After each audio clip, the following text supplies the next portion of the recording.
Welcome back to the Scoop sub channel. Don't forget, this is the VET S.O.S podcast. You don't have to drown in the sea of transition. Always grab that VET S.O.S lifeline. And today we have us a special guest. I just met Scott today. We was talking for at least 30 minutes, and they were, oh man, we have to do this recording. Let everybody else know about Scott. But before we move forward, I just want to share a little snippet about Scott, and I'm gonna let him come on and share his side. So Scott is a U.S. Army veteran, having served 6 years with the National Guard, including a deployment to Afghanistan in 2010. Scott's brother Stephen was also deployed to Afghanistan in 2010. Unfortunately, Scott was killed in action on August 22nd, 2010. After returning home, Scott struggled with coping with stress and combat, the loss of a younger brother, and adjusting back to civilian life. In the years following Scott's deployment, he noticed other veterans dealing with their struggles in unhealthy ways. Scott started his podcast, Drive On Podcast, to connect with current veterans and prior service members. He interviews veterans and civilians to discuss personal triumphs, life experience, and emotional hardships to give hope and strength to the military community. Scotty D is also proud to serve as the Veteran Fellow of the Global War on Terrorism Memorial Foundation. As a combat veteran of the Global War on Terror, he is deeply committed to honoring the service and sacrifices of his generation. Scott lives in Surprise, Arizona, with his wife, Vicky, and their 3 children. Ladies and gentlemen, Scotty D. Hey, Scott, what's going on, brother? How you doing? I'm doing great, and thank you so much for having me on the show and let me, come on and share my story a little bit, and hopefully, help some folks out along the way. Oh, sure. So, I gave them a little snippet of you, but what's the scoop on Scott? Let's hear from your mouth. Like, who was Scott? Yeah, I think you covered a lot of it right there. A big piece of what drives me and what I do is kind of some of the stuff that you talked about in that bio, kind of in the opening there. But, deployed to Afghanistan in 2010. My younger brother, he also was deployed to Afghanistan, same time, different locations. So we weren't like stationed with each other. But the way that kind of took place was our units both fell under the same brigade, and it was a brigade-wide deployment. So I think it was actually one of the largest deployments of National Guard soldiers since World War II at that point, is my understanding. Anyways, I could be wrong on some of those numbers, but I think it was somewhere around 5,000-ish soldiers coming from that deployment. So, so he was there, I was there, and unfortunately he was killed in action, partway through that deployment. Actually, we're nearing the end of the deployment. That was late August, and our deployment was going to be over sometime in October or so. So, we made it most of the way through that deployment. But I was sent home after he was killed. Initially, I was sent home only for I think it was 10 days or 2 weeks, something like that. But then the way the National Guard works, for any of the listeners who aren't familiar, is in addition to obviously the commander-in-chief is the president of the United States, but additionally, National Guard is kind of unique because they also have the governor of whatever state you're in, is also the commander-in-chief, and the governor came to my brother's funeral and basically told me and my family that she was going to order that I stay home and not go back to Afghanistan, which for me was kind of a mixed blessing, because anyone who's ever served, the guys who you're serving with are super important to you, and you don't want anything to happen to them. And God forbid something happened while you weren't there, obviously you're going to start blaming yourself and all that kind of stuff. And so that's the kind of like feeling I had, is like, yes, I'd love to stay home, I'd love to be here with my family. I'm grieving, they're grieving, we can help each other out, if I stay home.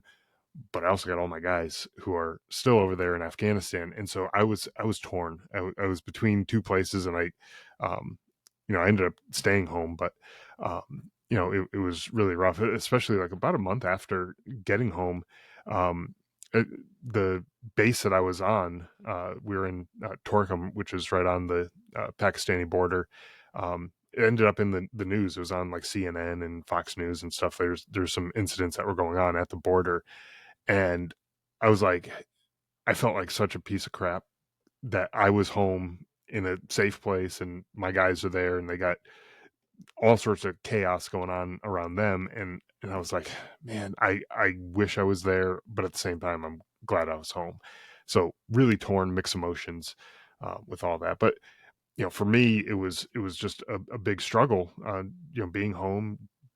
A lot of times you get like some level of decompression after coming off of a deployment where you're not in a combat zone necessarily. You might be waiting for your return flights back home, maybe in Kuwait or wherever you're kind of held over for a period of time, but you're not worried about bullets flying over your heads or, trucks blowing up or anything. You're not worried about any of those things. And you can spend it with the time with the guys that you served with, and you can kind of decompress a little bit. From the time that I found out my brother was killed to the time I got home was about a day and a half, 2 days, something like that. So it really was, I flew through. Like it just was a super quick, turnaround for getting me home. But so I really had none of that decompression time. And even if I did have that decompression time, that would have been a lot to deal with, with all that stuff going on. And so it's really what drives a lot of what I do now, because I know what the struggle was like. I went through it. I had a lot of struggles myself, between the PTSD, the grief of losing my brother, the survivor's guilt, all the things that go into it. And I started noticing some of the guys that I was serving with, they were having troubles too. And some of them even came home and they ended up taking their own lives. And that was just, to me, that was unacceptable. So, we were in a place where people wanted us dead. They tried to, people trying to kill you over there in Afghanistan. They survived that and they came home, and that's when we lose them, when we have people who want nothing but the best for you. Like, that just didn't make sense to me. So that's why I started the podcast that you mentioned. Drive On is the name of the podcast. And it's really there to try to help out, service members and veterans with, any number of issues they may be dealing with. But, oftentimes we feel like we're just alone. We're isolated. We have nobody to reach out to. And, the show really exists to let you know, hey, you're not alone. There's other people, and they have gone through similar things, and they made it out on the other side, and they're doing okay. So, Yeah. So that's what I'm doing with that. And it's, something I've been doing for about 6 years now. And, I really don't see myself slowing down anytime soon, but, about to hit the 500th episode. It's just a, big milestone for me, and, just looking forward to more conversations with folks too.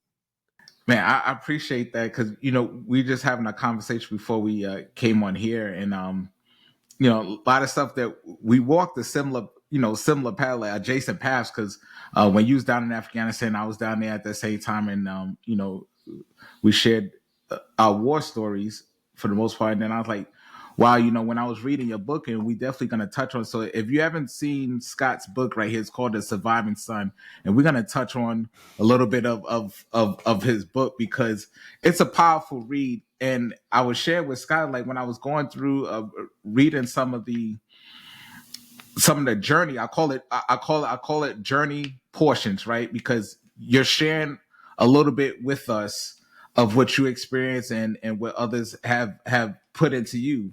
Mm-hmm. And it hit me hard, because I was going through those things, like you just said, silently. It's like I thought I was by myself. I thought it was just only me. I thought I shouldn't be here. I shouldn't be here right now talking. I shouldn't be on the VET S.O.S podcast. I shouldn't have the scoop. I should be still contribute to society, because I was one of those individuals that, like I told you, I was here back in the States in my body and my flesh, but inside of me wasn't here. Yeah. It was a portion. And you talked about in your book the early years. And it's always tied to transition, right? Because every day we're transitioning, right? You're transiting, and you say, oh, how is that, King? Like, yesterday will never be. Today is. You had to transition into today, right? You go into a new job, you got to transition. You're leaving the service, you have to transition. You come back from a combat zone, you have to transition. And if you think that this book, and I'm talking to the people that's going to be watching it and looking at this, if you don't think this book is about transition, I guarantee you, if you read it, pick it up and read it, you'll say, yes, it's all about transition. So you talked about the early years in the book. So what's the scoop on that? Like, what, number one, what made you put this book together? It's like, you know what, I'm going to put this book together because I'm going to share it because I know it's going to help somebody. I may never know who it will help, but I know as long as I put it out there, it's going to help somebody. Yeah. My first goal with writing this book was, well, actually, take a step back. Before I even wrote the book the way it's written now, like the one that you had in your hands just a minute ago, um, the book didn't really exist. I never really intended on writing a book. But when I got home, I decided to just write some stuff down, things that happened, places that I was at, dates, things that I thought I might want to remember somewhere down the line. And it was really because I knew, as my kids grew up, that they were going to possibly have questions like, hey, what did you do in the war? What happened, and all that kind of stuff. And what happened to our uncle? He was killed. What happened and all that. And I know our minds play funny tricks on us and they change details as you get older, and there's more time between the actual event and, right now. And I didn't want to screw any of those details up. So I just started writing down notes, and it was not any format that, it would have ever been a book or anything like that. It was just kind of bullet points of, things that happen and stuff like that. So, and then after I was done with it, I kind of just stashed it away, didn't think too much about it. And then around the time that I started my podcast, the Drive On podcast, I was like, this story I think is something that needs to be told because it's kind of unique. As far as I know, during the global war on terrorism, um, I believe my brother and I were the only set of siblings who were in country at the same time, um, when one of them was killed in action. I believe there was another set of brothers, but in Iraq, and that was a different time period. But I believe we were the only ones in Afghanistan during that time period. So kind of a rather unique story. Um, a lot of people relate it to Saving Private Ryan. It's like, oh, I didn't realize that you can have, brothers in the same combat zone at the same time because, Saving Private Ryan. It's like, that's Hollywood and kind of all made up. But it's still something that people do experience, and they when they read the book, they think that type of thing. But I wanted to tell the story, because, well, first off, my brother is not here to tell his side of the story, and I want, that to me is just a shame because he was a great guy, and I wanted to get his message out there. But I also want to let people know, like, that when there's a soldier or sailor, airman, marine, whoever in combat who's killed in combat, um, there's a real family that's behind this person. There's real people, Yes. behind these people.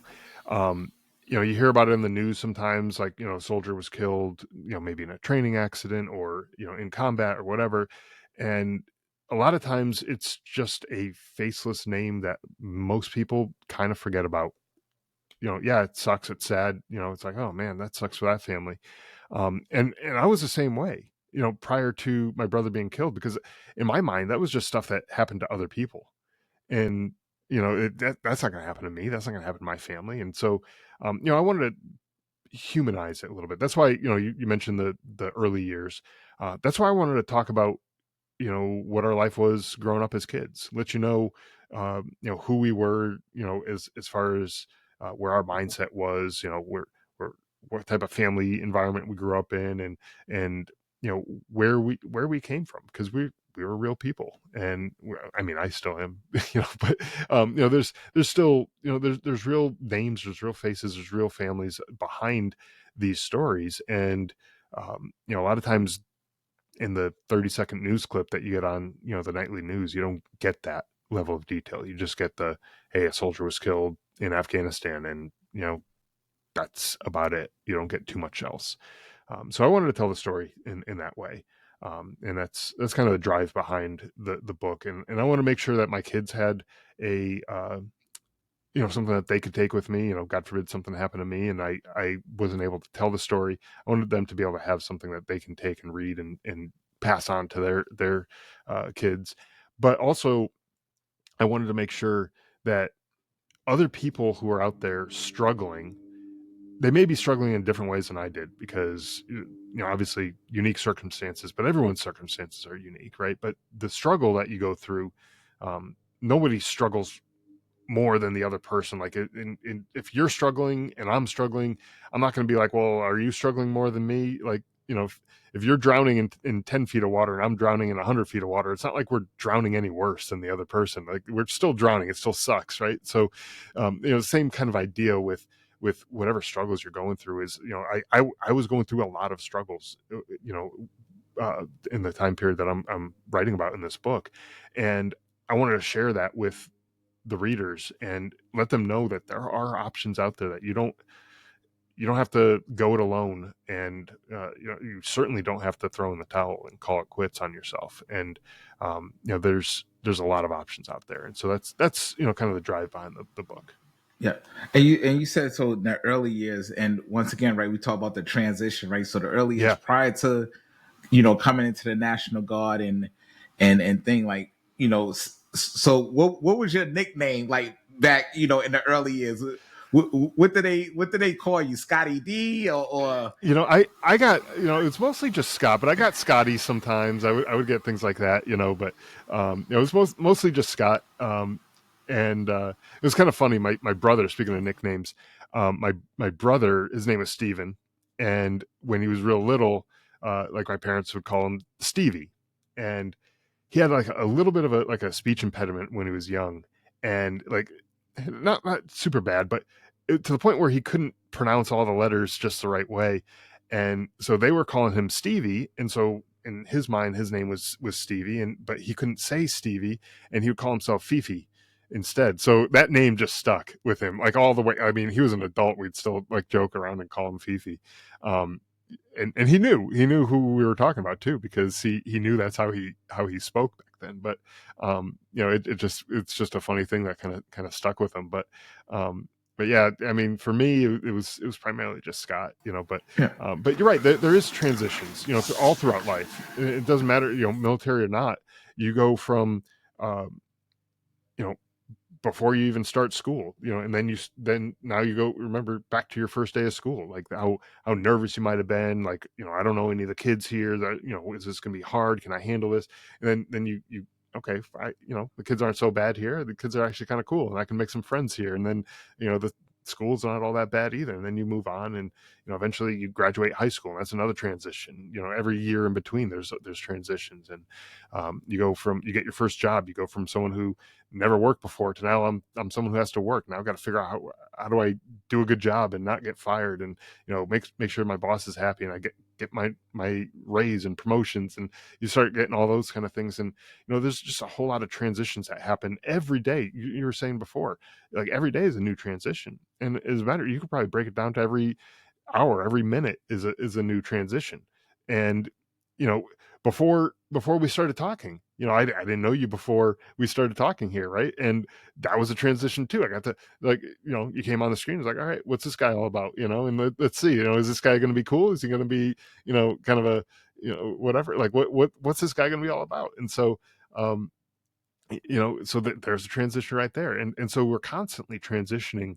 And so part of the reason, to your point, is I put in the early years of what our lives were like, so you can kind of see those transitions as we grow up, as we graduate high school, get into college, go do all those things. It's just there for that purpose, so you can kind of get to understand who we were as people at that Right? point in time. And you got that pit in your stomach. He's like, you know what? That call to service. Yeah. Yeah, definitely did.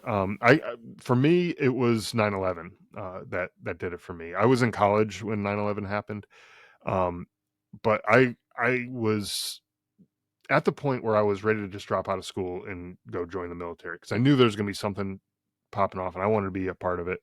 And I was pretty serious about it. But I didn't want to make any kind of impulsive decisions. So I kind of held off and said, let me sleep on this for a little bit, because whatever's going to happen is still going to be there, whether I decide today or decide, a week from now. So, I slept on a little bit, and I was like, you know what? I'm already halfway through college-ish, somewhere around there. It's kind of about halfway. And, I said, if I don't finish college, if I drop out, I'm never coming back to college. I just knew that about myself. It's like, I'm not going to, it's like that'll just be a part of my life that's behind me, and it's done, it's over, and I'm not going to come back. So, so I decided, I'll stick around. I'll stick it out, and I'll finish out the next, few years of college. And then, after college, I graduated, started working, kind of forgot a little bit about the military. I still had that desire to serve, but I got caught up in my new job and all these things. And sometime, a little bit later that year, my brother, he started going to a military college, Norwich University up in Vermont. And as far as we were concerned, it was just, he was a cadet, and he was just going through that program, but no obligation to serve after, he got through that program. But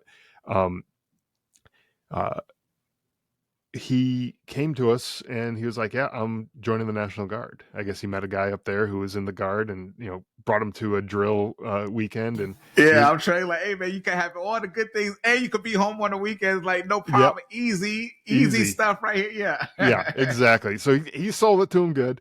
And, so my brother's like, he was going to do that. And, growing up, we were kind of brought up to look up to, military, any first responders, police, fire, ambulance, any of those people, as those were the superheroes in our mind. Those were the people that you look up to. And then kind of overnight, my little brother became one of these superheroes. The kid I used to beat up in the backyard, and, we used to wrestle and fight and all these kind of things. And, he became like one of these superheroes. I was super proud of him. I was like, that is such an amazing thing that you're doing, especially during a time of war, because this was 2004, time period. The war was still early at that point. And, so he went off and served, and, he joined, he did basic training that next summer, because he had the way it worked, they worked with him while he was in school, so he was able to go to basic training over the summer, and he can then come back into school after that. While he was at basic training, I was hearing these reports that the military was struggling to meet recruiting numbers, and I was like, how the hell, like, it's just 9/11 just happened. People were kicking in the recruiting doors to get in. Like, you couldn't keep them back. There's just so many right, people, right? right. Some people was getting turned away, like you said. I Some people know. was getting Yeah, turned away. Like, they had almost yep, too many, and now they don't have enough. I was like, what the hell happened? And I said, where are all these people who wanted to join back then? And I realized in that moment, I was like, holy shit, I am one of those people who wanted to serve, but I haven't done anything yet. I've just thought about it, but that doesn't, that doesn't put a uniform on me. That doesn't, put any training in my hands. So I called up my brother and I said, hey, this was after he got out of basic training. I called him up and I said, hey, I'm thinking of joining too. Talk me out of it. And he gave me all the things that, you typically would say, it's a dangerous job. You can be killed, or seriously injured. You might be deployed for long periods of time. It's going to be tough on, all these things. And I was like, yeah, I already knew all that. You didn't do a good job at convincing me not to. And so I was like, I already had an appointment with a recruiter that I was going to go meet and talk with. And, so I went and did that, signed up, and, went off to basic training, and that's how I got into it. But all along the way, there's all these transitions that are taking place, that you're talking about, that's where all this came from. And so, my time in college, and, uh, thinking about dropping out in college, and then transitioning back to, no, I'm going to stick around, and then I eventually graduate, and then I start working, and then I do all these things, and it's just a lot of stuff going on, but we want to talk about all that stuff in the book, because it's a big part of the story, and a big part of our why we served, and how we got to where we were, and it helps to kind of humanize the story too, and that's kind of what I was hoping to do with this. Yeah, and then like you told me, so you get in, he's like, all right, I'm in the National Guard. I might have to do a couple of training events, Mm-hmm. and then that warno comes down and say, hey, your unit is deploying to Afghanistan. I know when I got that tasker, because I was an investigator at the time, I got that tasker from my unit. It's like, hey, you're going down as an investigator. Like my heart literally fell out of my chest. Like Yeah. crap just got real, right? Like Yeah. like it's like okay, like it's thing. It's like Gary shit. I was going through a lot of internal battle at that time, but I did not. I kept the face on, and I'm like, hey, I'm ready to deploy. When I really was, because I was still dealing with a lot of internal battle, but Yeah. I did not want nobody to take my place, right? I said, if it's my time to go, it's my time to go. So downrange I went. Yeah. Yeah, so when you got that notification, all right, you're going to Afghanistan. Yeah. What's the scoop on that? That was rough because I was in a completely different mindset than I was when I joined the National Guard. Talk about transitions. Um, I had gotten married at some point during that time period while I was in the National Guard. So I got married in 2008, late 2008, early 2009. I forget exactly when it was. We started hearing rumors that we might be activated, might be deploying, and then eventually it was pretty much solidified. Yeah, you're going to be deployed end of 2009, early 2010 time period, and of course, so prior to that, when I was just enlisted, I was single. I didn't have a care in the world. I didn't have any attachments to anyone. I didn't have kids. I didn't have anything like that. No wife or anything. So I was like, yeah, sure. What the hell? I'll join and use me. And if I get killed, no one's gonna miss me at that point. So who cares? Um, not nobody, but it's not like nobody who's depending on me to be there is gonna really miss me. But and then I get married, so there now I have a different person that now is relying on me and depending on me. And then we find out that my wife's pregnant, and my oldest son was born about a month and a half or so before I deployed. So got to go home and be with him for about 10 days.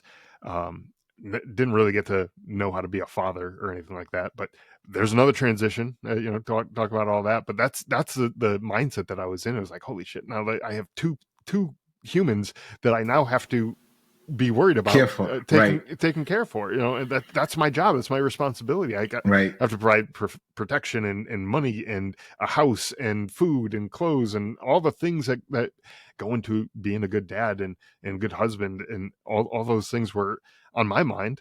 And I'm like, shoot, now I have to deploy. Now my wife has to take care of all the baby stuff, and I can't be there to help out. And that was just a complete uh, screwing around with my mind. It was kind of rough at that time period because I felt real bad for my wife because I mean, she obviously knew what she was getting into because I was already in the military at that point when we got married. So she knew what she was getting into, but It's different. It's different when it's you, right? It's different when you're part of the equation. It's different. Yeah, big time different. Yeah, and then it becomes real. Like, hey, you think of he could be deployed at some point, but will he really ever be deployed? And so that's kind of the mindset. Maybe, I don't know. Maybe that's the mindset that my wife or even other people might have been having. But then it becomes real when it's like, yeah, I'm actually leaving, and I'm going to be gone for about a year. Um, good luck. And so like that was tough. Yeah. So then you get down there, you get to Afghanistan, and you say your brother, y'all was in the same. Help me out with the army term. I'm Air Force, so forgive Yep. me.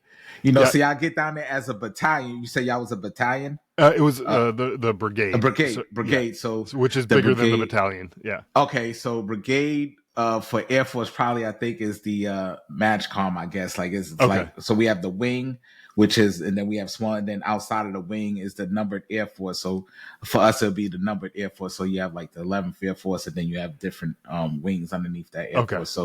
So y'all found out, hey, y'all was going to Afghanistan the same time y'all was gonna be in country. Yep. The same time, same location or different locations? Different locations. We were, I want to say probably 80 or 90 miles apart from each other, which in Afghanistan, you might have might as well been on the moon at that point, because, 80 or 90 miles, that's a long distance. You're not driving that distance in Afghanistan with all the mountains and all that kind of stuff. The only way we would have ever been able to be near each other is by, flying in, that, which never happened. So the last time I saw my brother, was we were both training at the same place in Camp Atterbury, Indiana, and before my unit left out, his unit was still there doing some training stuff. Before my unit left, we kind of saw each other. Just happened to be at the chow hall, and I went in. I snuck into the chow hall because our unit missed our allotted time for chow. So I just snuck in. I was trying to get some food, and it happened to be my brother's time there. So we got in there together, and he was busting my balls with in front of his other buddies and stuff, which it was fine. It was what I was expecting, by seeing him there, just knowing him and his personality. But it was a good time. And I was glad we were able to, looking back on it now, glad we were able to have that experience. But yeah, we both were deployed, at the same time, different locations, like I said. But yeah, we got in country within a couple weeks of each other. So we're pretty close. Yes. So y'all was in country, and then in your book, you chapter 5, you just put the date down, August 22nd, 2010. Yeah. Um, Yeah. So that was about 6 months into the deployment. We got there. I got there in kind of early mid-February, and so yeah, it was about 6 months in, and my unit was out on a mission. We were patrolling around a village. We flew in the night before, and it was a joint mission with the Afghan army, and so they were kind of like taking the lead, and we were kind of there for support if they needed it, if things went sideways, which we kind of fully expected things to go sideways. Just if you ever worked with those guys, you kind of know they weren't the best of soldiers that you could have had, but correct. Things went okay. It was a surprisingly good day as far as that was concerned. And so we were out there patrolling in the village, and I got a call on the radio saying that our commanding officer was looking for me, and like he wanted to talk to me directly, but like in person. And for anyone who knows anything about the chain of command, like commanding officer doesn't, like I was an E5, commanding officer is not going to be reaching out directly to me. He's going to be going through the chain of command, and whatever message it is going to work its way down, unless I did something really great or really bad. And I was like, shoot, I just did my job. I wasn't getting there's no Medal of Honor being awarded that day. There's no, Silver Star, anything. There's nothing crazy like that going to happen today. So he didn't want to talk to me about good things. And I'm like, oh crap! One of my guys must have lost some sensitive item or something like that. I'm checking serial numbers. I'm checking everything. I'm patting guys down, like, make sure you have everything. Got your radio, your nods, your everything. Like, make sure you got everything. Everyone had everything. Everyone was good to go, squared away. And I was like, shit, like, what could it possibly be? And so I finally linked up with him, and he's like, come on over here, take a knee, and take your helmet off. I'm like, take your helmet off? Outside the wire, you never do that. Like what? This must be real bad. Like, what is? My mind started racing at that point. Right. And so I go over, take a knee, and he tells me that my brother's unit was ambushed and that my brother got hit.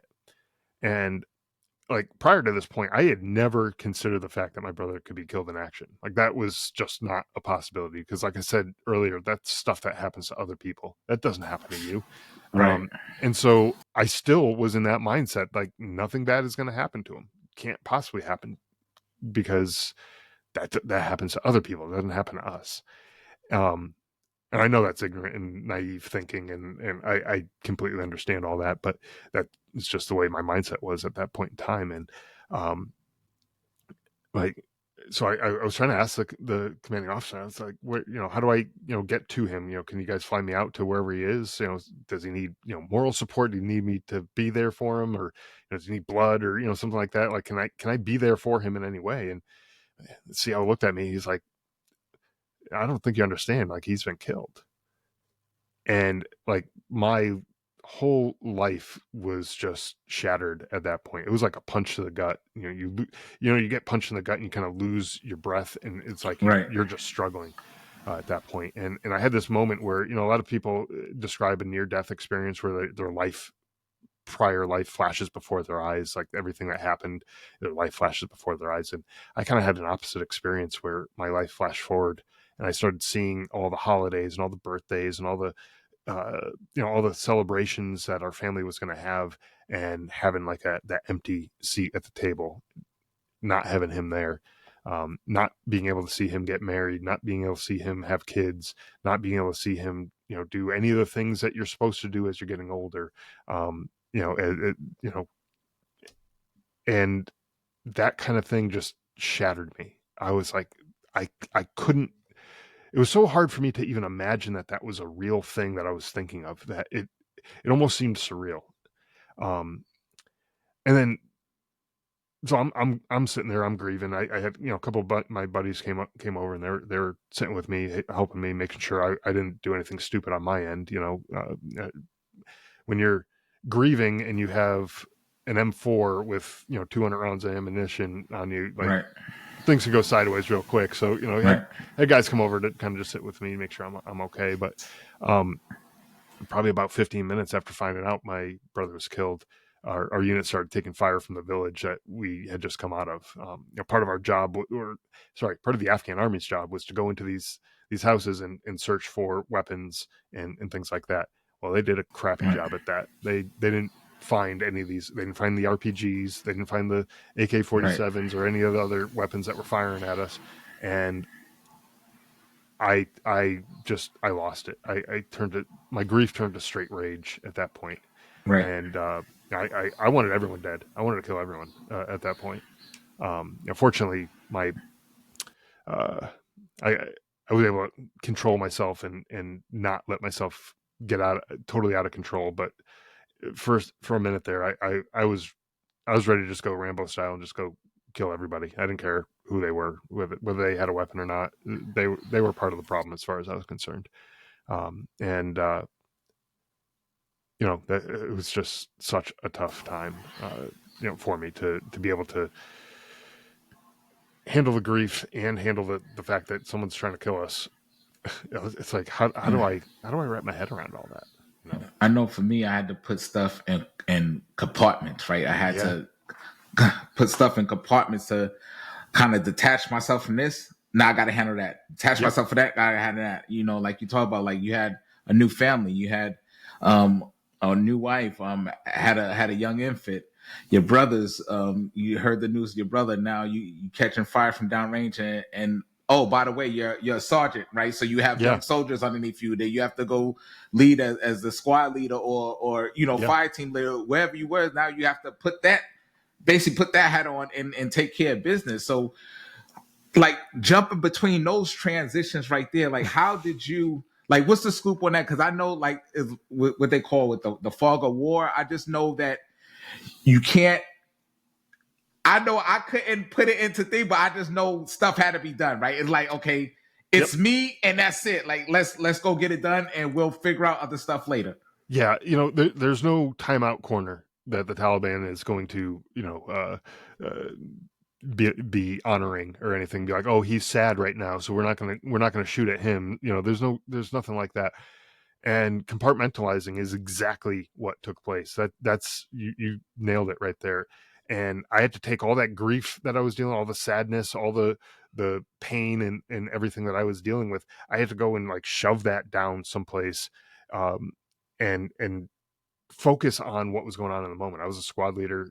I had to pay attention to my squad, hear what my team leaders were telling me, and make sure that my guys were being taken care of, that they knew their fields of fire, that they had ammunition, that they had all the things that they needed, just making sure that everything was running smoothly as best as I could on my end, so that those guys, so that their families didn't end up getting a knock on the door, and that was one of my biggest fears at that point. Was I was like, if I screw up because I'm sad right now, I'm grieving right now, and rightfully so, nobody would take that away from me. No one would say, oh, you shouldn't have been grieving at that point. Like, how do you not, right? But if because of that I got one of my guys killed, I don't know if I'd been able to handle that or live with that, because I let them down, and that was something that's just scared the crap out of me, and I was like, no way, I can't let them down. And so, yeah, definitely a lot of transitions that day. Going from being the older brother to now being an only brother, or only son. And going from the squad leader of a bunch of guys in Afghanistan to then flying home, and now somebody else is taking over my squad, and who's that person taking over? Are they ready? Or did I make sure that they were trained up enough, or if they were under my command or whatever? But all those things are running through my head, and it's like there's a lot of stuff going on there. It's that transition, and you talk about the homecoming.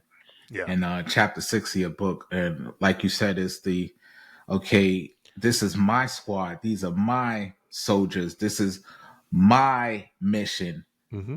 Who's coming in to take my place? Like you said, are they trained? Are they ready? Have they got over? Are they combat tested? Are they good under fire? Because I can't go back. Because this is me sharing my, like I said, when I was reading this book, I was thinking I'm Scott. I'm Scott. I understand what you wrote in this book. I understand the emotional struggles you was having at that time. And when you mentioned in chapter 6 the homecoming, like all those mixed emotions, all those transitions, you on the plane, you coming back to the States, and like your mind is going racing 50 ways from Sunday, right? And you like, man, I don't, no sleep, because it wasn't time to sleep, right? Because you have now, like you said, you are the son now. You have to be strong. You being strong for everybody else, but you're not showing somebody needs to be strong for you, right? So that's how I was doing. That's how I was dealing with my internal battles, right? I had to be strong, be there for everybody else, but I didn't want to share what was going on with me because they needed me.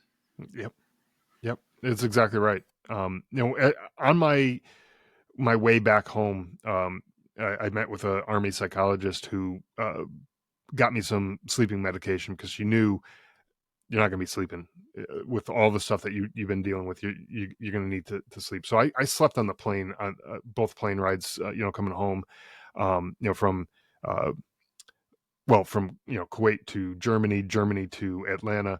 I slept. Those are a complete blur to me. I don't know anything that happened there, because I was knocked out with those drugs. So, but that was really the only way I was going to sleep. There's no other way. So I'm glad that she gave it to me. But when I landed in Atlanta, we had been told that you have to wear your uniform all the way till you get home, till you get to your front door. That you got to wear that uniform the whole way.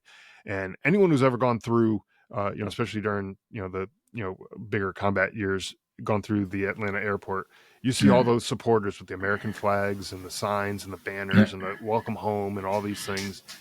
And I looked at those people like, please just ignore me.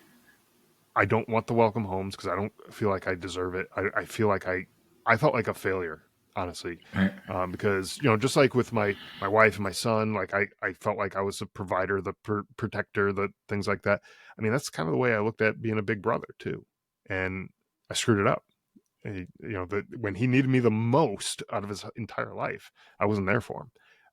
And what could I have done for him? I don't really know, but I felt like a failure, and I didn't feel like I deserved the welcome home, the pats on the back, the handshakes, the American flags and all the banners and all that stuff. I didn't want any of that.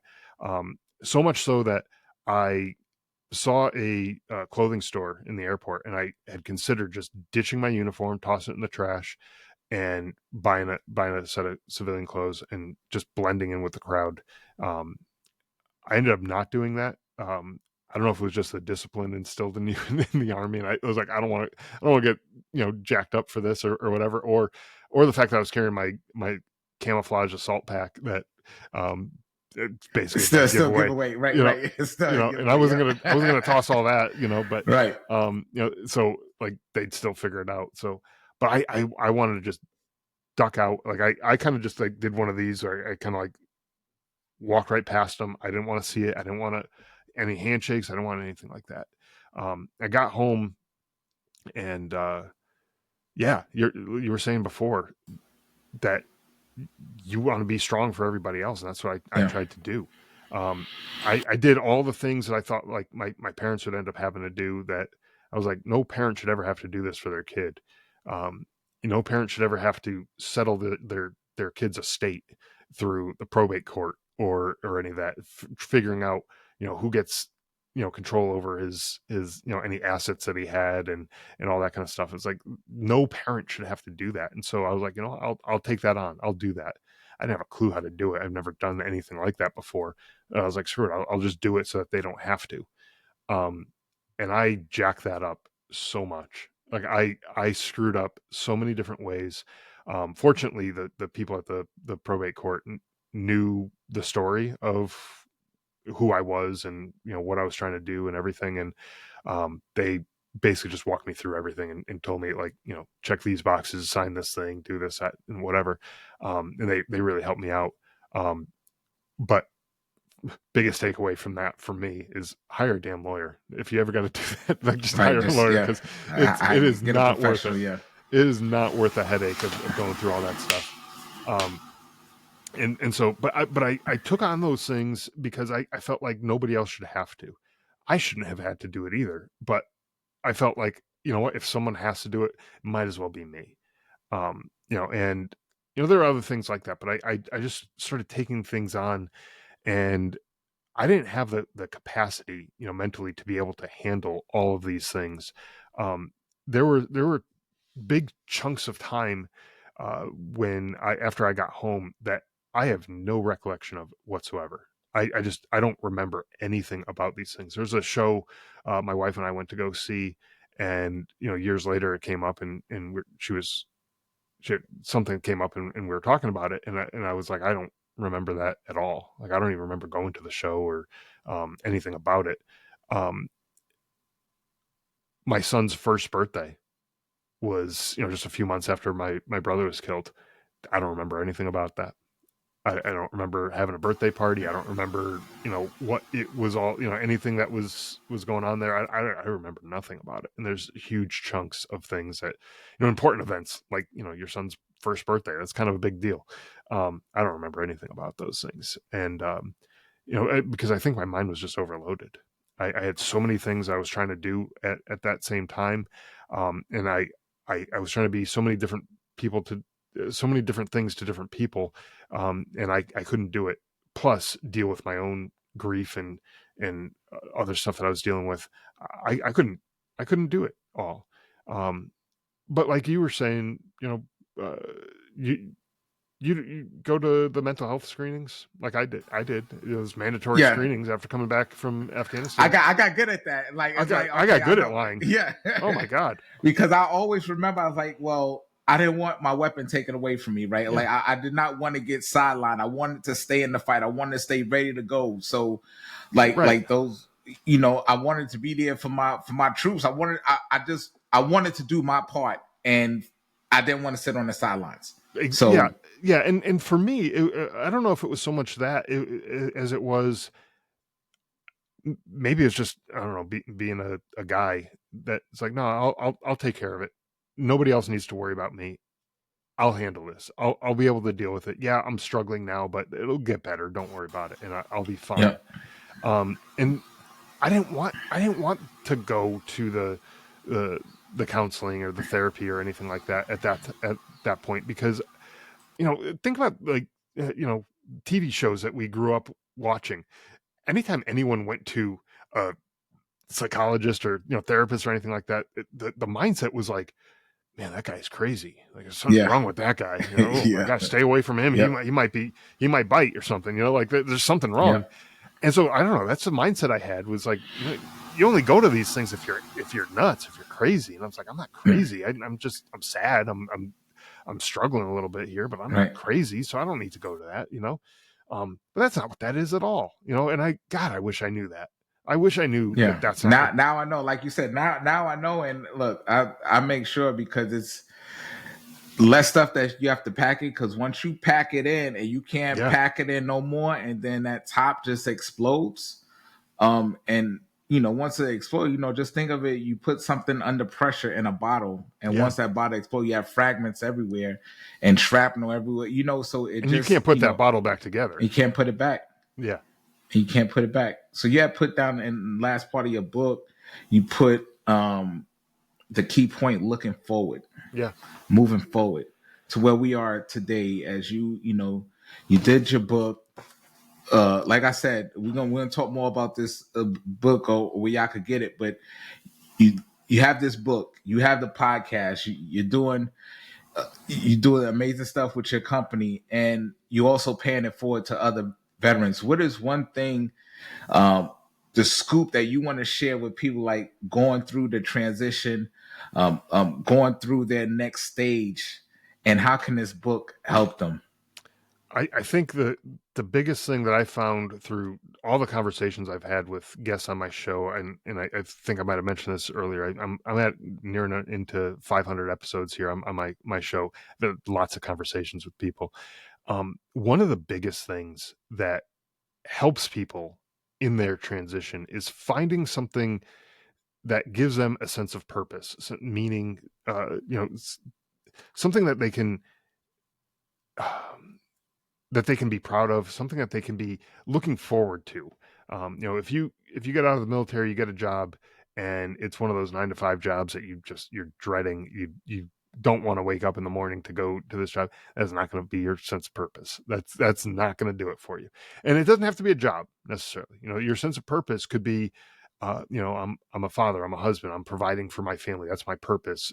That's what I'm doing here is that. But it could be something else. It could be something, that you're giving back to your community. It's giving back to, maybe it's a veteran community. Maybe there's some other community that you're involved with, people that, like animals, or, whatever, things that you are into, something that's fulfilling to you, that's going to give you a sense of purpose and help you, find your way through the hard days. Everyone's going to have hard days, no matter what career you choose, no matter what, relationships you're in, no matter what you're doing, you're going to have a hard day somewhere along the line.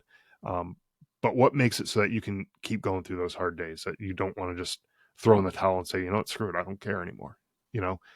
Find that sense of purpose. I heard from a guy once, he was having trouble. He was having some thoughts that probably weren't so great. And, he had firearms in his house, and, he didn't want to give up his firearms because he was like, I feel like I'm losing control, and, I'm not like crazy, but I feel like I might not be able to trust myself either. And so, like, how do I keep myself safe while, still maintaining all of these things? And, he ended up putting the key to his gun safe on his dog's collar, like where the little tag goes.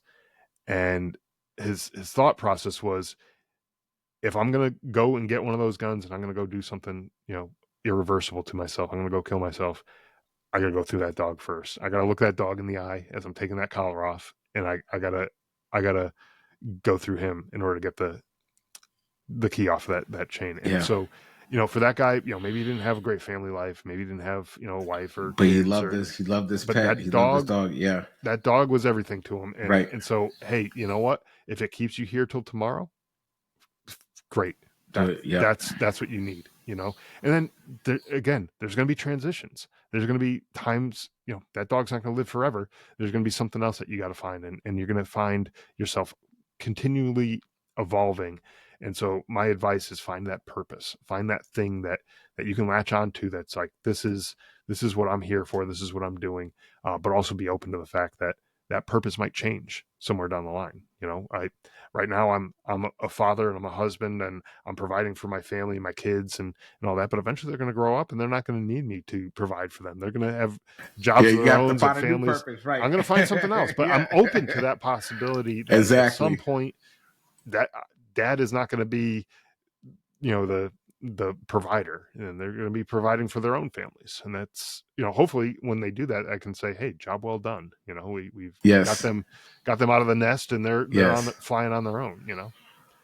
How can they get in touch with you? What's the school? How can they contact you on LinkedIn or like any Yeah. social media platform, website, anything like that? Yeah, anywhere, on social media, you can look up the podcast, and any social media's Drive On Podcast.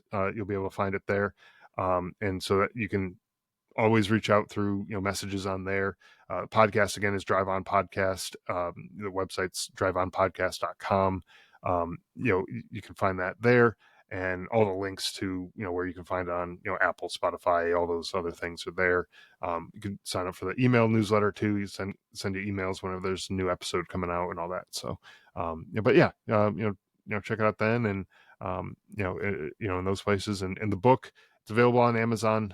You can get it there. There it is, on the screen. So Surviving Son is available on Amazon in any format that you could think of that you want. You got the hardcover, paperback, you got the ebook, and I also did the audiobook. Did that myself. So if you can listen to my voice, you can check out that. I think I love those type of audiobooks, right? When it's actually the author that's transcribing it, right? Because you could because what you put in the book, and you could put that energy behind when you're reading out. So, man, I appreciate it. Yeah, Scott, as remember, you do not have to drown in the sea of transition. Grab that VET S.O.S. lifeline. And you heard it first on the scoop. Thanks, Scott. And definitely, you got to be coming back. Oh, I got to come on your show, right? So we can do a Drive On podcast, and I can share my journey and story on your channel, man. I greatly appreciate it. Thank you for everything you have done for the veteran community. And once again, thank you for your service, and salute to you and your brother, man. Appreciate you. Man, it goes unnoticed, and everything that you're doing now to pay it forward is greatly appreciated. Thanks so much. All right. Peace, everybody. See y'all next time.